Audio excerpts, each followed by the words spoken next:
He's the great I am. Siya ay Diyos na naging tao. Okay? At yes, namatay po siya.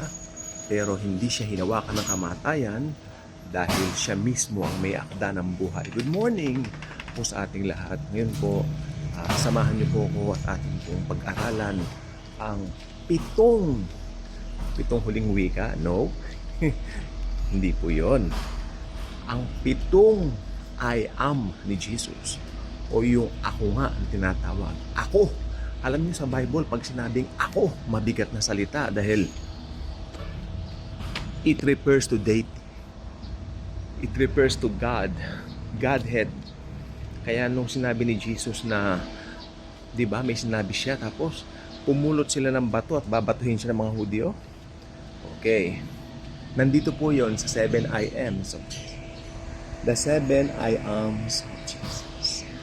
Pakaalinsangan po ng pao kaya meron tayong electric fan. So, pasensya na po para ma-deliver ko po na maayos ang ating mensahe sa ngayon. Kumusta naman po kayo? I am hoping na sa umaga pong ito, punong-puno po kayo ng biyaya. Lagi po tayong mabiyaya sa biyaya ng Panginoong Jesucristo sa mga buhay po natin. Okay? So, nabanggit ko na po sa inyo, ang ating pong topic ay tungkol sa kanyang I am. No? Sa kanyang dakilang I am. So, buksan po natin ang ating mga Bibles mamaya para i-check po yung mga talata na akin pong babanggitin. Okay? Nandito po yun sa aking kodiko.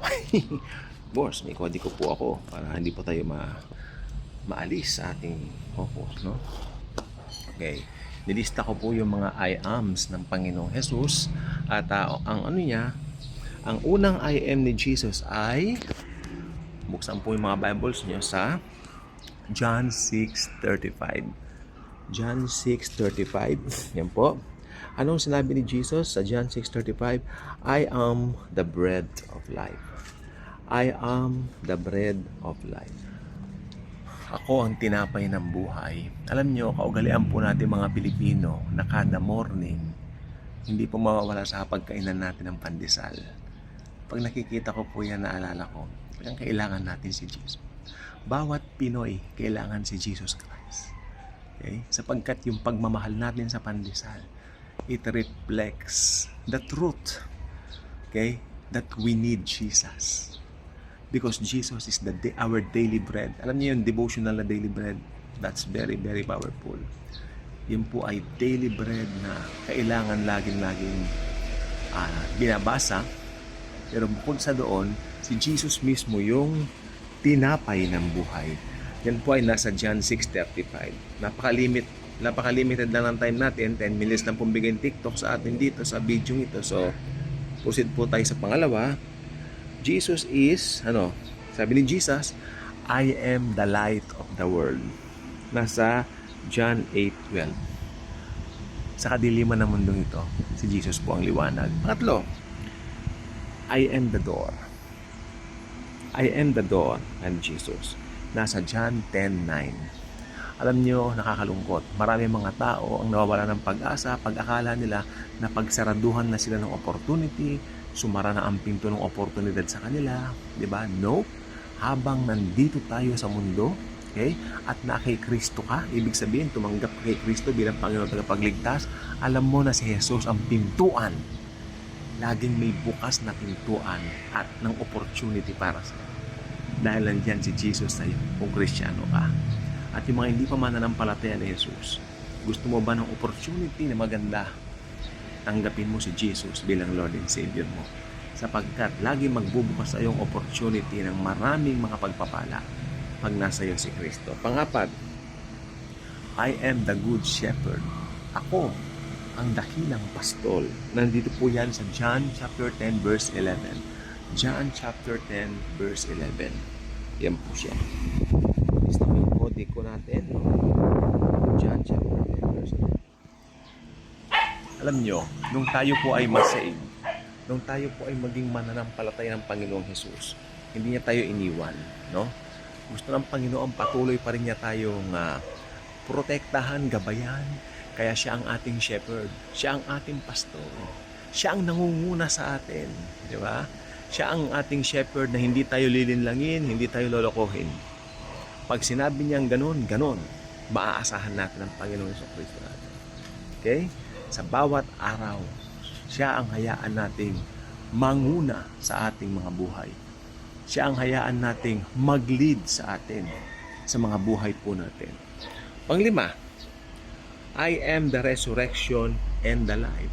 I am the resurrection and the life. Napaka-importante po nitong number 5. Sapagkat pinapakita ni Jesus dyan yung kanyang deity, yung kanyang pagka-Diyos. Diyos lang po nakakabuhay ng patay.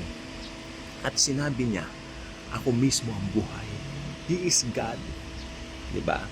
Kaya, ang isang taong nakipag-isa na kay Jesus, meron siyang totoong buhay. So we kind of life. No? Yung buhay na yan po ang buhay na walang hanggan. Pinuposes na po natin ngayon pa lang dito. Kaya tayong mga mananampalataya kay palad po natin, nakilala natin ang Panginoong Jesus. Pinili niya tayo. Sabi nga niya, you did not choose me, I choose you. Kaya yung pagiging Kristiyano mo, pagiging born again mo, hindi dahil pinili mo siya, kundi pinili ka niya. Pinili niya tayo. Diba? So, number 6, I am the way, the truth, and the life. Okay? John 14:6. Yung palang the resurrection and the life nasa John chapter 11 verse 25 yon. Okay? Number 6, I am the way, the truth, and the life. Okay? John 14:6. Siya ang daan tungo sa kaligtasan. Actually, siya lamang ang daan tungo sa kaligtasan. Siya lang ang katotohanan. Katotohanan sa lahat ng katotohanan. Jesus Himself is truth personified. And, higit sa lahat, nasabi ko na kanina, Jesus is the life Himself. Si Jesus mismo ang buhay. Okay? Kaya kung nasa iyo si Jesus, buhay na buhay ka. Kung nasa iyo si Jesus, nasa iyo ang tunay na buhay. Okay? Akala mo ang buhay, yung mabubuhay ka rito sa lupa, o maganda yan, mabuhay ka ng 100 taon, mabuhay ka ng ilang panahon. Pero yung totoong buhay ay si Kristo. Ang totoong buhay ay si Jesus. Kaya si Jesus lamang po ang talagang totoong buhay. At kung tinanggap mo na siya bilang Panginoon at tagapagligtas mo, meron ka ng buhay na walang hanggan. Meron ka ng totoong buhay. Diba? Totoong buhay na walang kamatayan. Buhay na walang hanggan. Manguli. Okay? Uy! Ito yung statement niya na sinasabi kong pumulot ng mga bato ang mga Hudyo at siya'y babatuhin. Pamumusong. Blasphemy. Actually, hindi naman siya namumusong. He did not blaspheme because it is the truth. He is God. Jesus is God. Hypostatic union, 100% God, 100% man. Yan. Before Abraham was, I am. Ito ang katatagpuan po nito ay dun sa John chapter 8 verse 58. John chapter 8 verse 58. Okay? So, yes. He is God. John 8:58. Bago pa isilang si Abraham, ako na. Ayan sa ibang salin. Yung ako na, maganda yon. Pero mas maganda yung salin na ako nga. Kaya dun sa lumang ang Biblia, ako nga ang nakalagay.